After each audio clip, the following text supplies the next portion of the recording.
Sa kabilang dako naman po, itinanggi ng kampo ni Marroas na may kinalaman sila sa pagpapadiskwalipika kay Senadora Grace Poe. Samantalang sinabi naman ni Vice Presidente George Marbinay, pihadong mahihirapan si Poe na malusutan ang desisyon ng pangalawang dibisyon ng COMELEC. Samantalang giit naman ng COMELEC, hindi sila papit ni Numan. Nakatutok si Sandra Aguinaldo.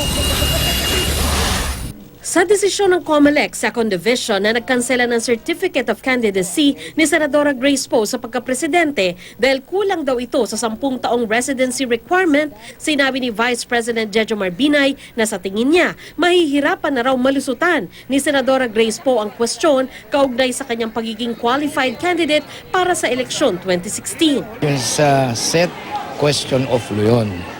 Itong sa COMELEC, question of fact. In both cases, kahit na sinong abogado ang tanongin ninyo, mahirap na mga kaso. Si dating Secretary Marrojas naman, hindi muna raw magkokomento hanggang hindi nababasa ang desisyon ng COMELEC.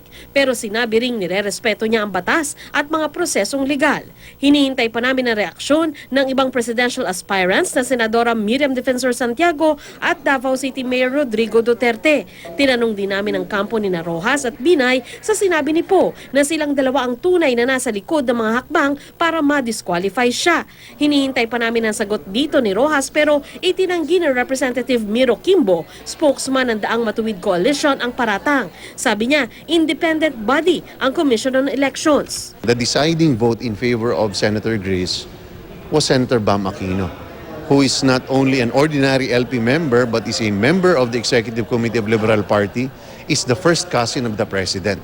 The President has a separate candidate. So kung talagang ang intention namin ay gamitin ang proseso, noon pa lang ay ginawa na namin when it is absolutely under our control. Hindi kami tuta ng kahit sino.